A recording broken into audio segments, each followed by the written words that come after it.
Hello guys! Hello Pisces! Welcome dito sa aking channel. Kapalaran 888, welcome.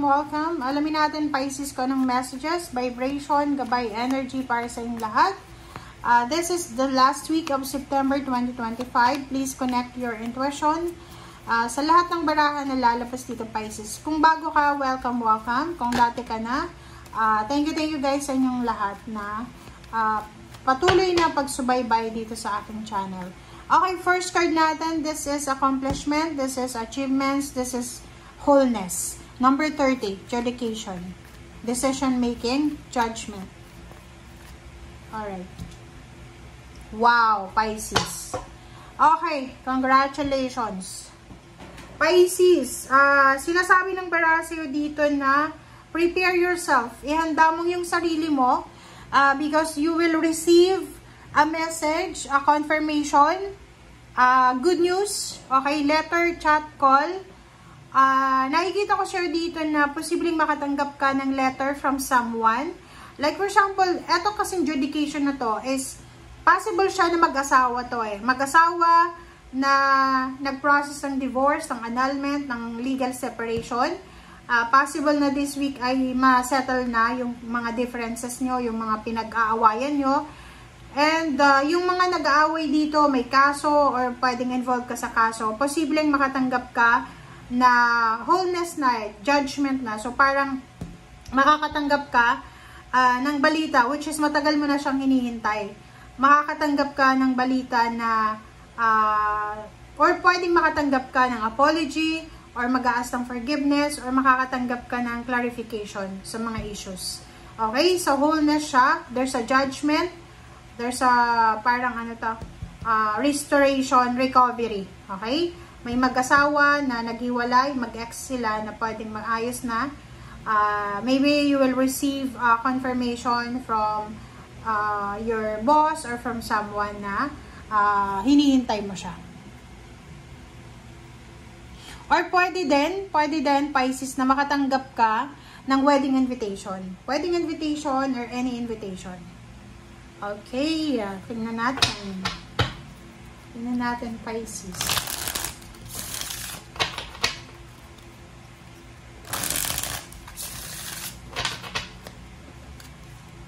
Alright, okay. First card mo is King of Pentacles. Abundance, prosperity, security, wealth, leadership. Wow! Ang galing. Pisces. Matay dito. Kahit dalawa, tatlo. Tatlo daw ang gusto. Wow. Page of Swords, Pisces. Congratulations. Okay. Page of Swords. Pisces, this is upright position. Sinasabi ng barasyo dito na there's a good news coming. Okay? And ang parang to ay nagbibigay sa'yo ng energy na kailangan mo. Like for example, the energy needed for a certain project or task is ready and waiting for you. 'Di ba? So, may mga plano ka May mga plano ka, meron kang mga goals na posibleng hinihintay na lang yung yung go signal mo. Okay? Maybe you're planning to travel or planning to work abroad or parang magpatayo ng bahay, mag-invest, magnegosyo. So, hinihintay ka na ng pagkakataon, ikaw na lang, okay? So, this is the time of innovation. This is the time of innovation. And dito sinasabi ng barahan na makakatanggap ka ng communication na posibleng, yun nga, communication letters or anything na written, book or pwedeng letters talaga siya, na pwedeng makatulong sa'yo, na magbibigay sa'yo ng inspiration, okay? Na pwedeng makatulong sa'yo sa kung ano man na iniisip mo, okay? So, nakikita natin dito na meron sa inyo dito na Pisces na nagre-research ka ba? You're researching for something na importante sa'yo, na plano mo. And sinasabi ng barahan na this week ay magkakaroon ka ng final decision, finalization tong linggong ito. And nakikita ko sa'yo dito na sobra-sobra kang magiging masaya sa kung ano man yan na final decision na gagawin mo. Alright. Okay, wait lang guys. Okay, next card natin is King of Pentacles and Nine of Wands. So, sinasabi ng baraha sa'yo dito, this is Nine of Wands. Kung ano man daw na pinagkakabalahan mo ngayon, Pisces, this is fire sign, Leo, Aries, Sagittarius energy. Sinasabi ng baraha sa'yo dito na marami kang pinagdadaanan na like for example, problema sa buhay. Okay? Like marami kang pinagdaanan sa past, marami kang pinagdaanan na problema. So, parang yung blessings na darating sa'yo ngayon ay sobrang rewarding. Ganun talaga yun eh. Pag pinaghihirapan natin yung isang bagay, isang sitwasyon, isang resulta, kung darating man yan yung outcome sa atin, sobra tayong grateful and thankful. So dito, sinasabi ng baraha sa'yo na kahit na marami kang pinagdaanan sa buhay, nanatili ka pa rin na matatag, nanatili ka pa rin na matapang, nanatili ka pa rin na mabuting tao. Okay? So, nakikita ko sa'yo dito na, kasi may mga tao na marami din silang pinagdaanan na problema, and sometimes yung problema na yon ang nagiging rason kung bakit sila nagiging bitter. Marami akong kilala na gano'n na, because nagkaroon sila ng problema sa financial, relationship, nawalan sila ng trabaho, ng negosyo, nalugi, mas lalo silang naging masamang tao.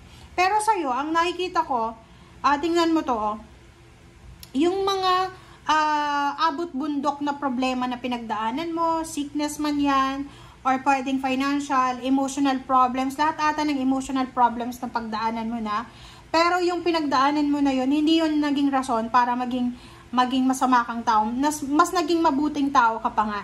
Eto sinasabi ng baraha, lahat ng pinagdaanan mong hindi maganda sa buhay, proud na proud ka na ngayon ay nakasurvive ka. Okay? And ngayon, nakikita ko na you're willing to do what it takes to get to the finish line. Diba? Talagang gagawin mo ang lahat para maayos yung lahat-lahat. Okay? And this card, sinasabi sa'yo na ini-encourage ka ng baraha na to na just keep pushing, keep going lang daw, Pisces. Okay? Keep pushing, keep going lang. Okay? You have a support system, you have the universe, you have an army doon, mga spiritual helpers mo, you have an army of help or support, and trust in yourself and take help when it's offered. So kung may mga tao dyan na parang nag-offer sa'yo ng mga assistance, like, uy Pisces, gusto mo ng ganyan, ganito, tanggapin mo siya ng maluwag. Okay? Huwag kang mag-guilty kasi minsan may mga Pisces na nagigilty silang tumanggap ng tulong, lalo na sa mga taong alam nila na hindi kayang tumulong kasi ganun eh. Nagigilty ka.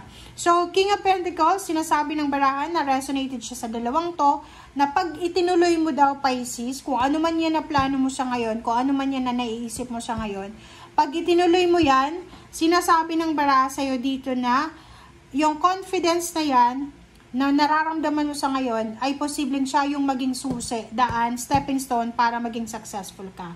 Mahanap mo yung maraming oportunidad, ma-attract mo yung lahat-lahat ng blessings, lahat ng mga pangarap mo ay posibleng ibibigay sa'yo. Okay? So, dito sinasabi ng baraha na to na pwede yung iba sa inyo na sobrang wealthy na kayo, mayaman na kayo, pero yung iba on the way pa lang kayo doon sa wealth.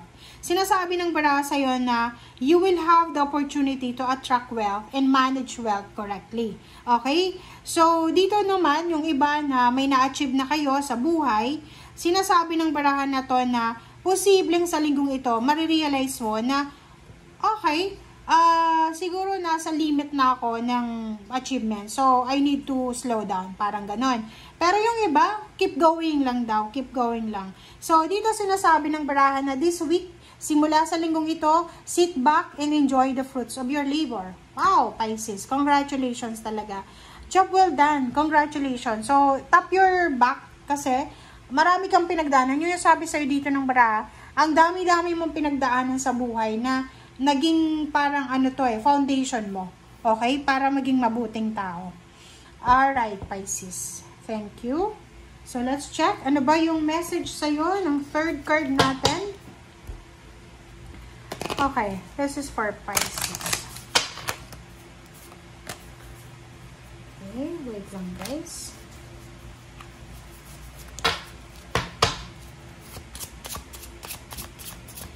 This is for Pisces. Okay. Alignment and guidance. Diba? So, kumbaga, ang linggong ito yung simula na lahat sa buhay mo ay ma-align. Kasi minsan, diba, marami tayong mga gustong mangyari sa buhay natin na hindi gusto ng Panginoon, hindi gusto ng universe. But this time, eto Pisces yung maganda sa'yo kasi kung makikita mo, lahat align na eh, diba? So, kailangan natin, pag nag-align din yung lahat sa buhay natin, kumbaga tumutugma yung kagustuhan natin sa kagustuhan ng universe ng Panginoon, kailangan din natin i-align yung energy natin. Kasi minsan, di ba, kahit na binibigyan na tayo ng blessings, kasi align na siya, like yung gusto natin, gusto na din ng Panginoon, pero minsan yung iba, hindi pa rin sila gumagawa ng action. Sa'yo, sabi dito, ay align natin yung energy natin. Kung ano yung sinasabi ng universe, ganun din yung gawin natin. Okay? Align your energy. Crystals can heal and amplify your intention. So, if ever may mga crystals kayo, sinasabi ng barahan na pwede nyo magamit siya to protect yourself or para, diba, para maging, kumbaga, grounding nyo yun para sa blessings na meron kayo sa ngayon. Guidance, dito sa barahang to, sinasabi ng barahan na maghanap tayo ng guidance, maghanap tayo ng assistance sa mga taong pwedeng pagkatiwalaan natin. And, the answers you seek are in the card. So, lahat daw dito, lahat ng mga kailangan mong sagot sa mga katanungan mo ay naandito na. Okay? So, yun, Pisces, makinig ka dito sa baraha mo. Alright, so let's check.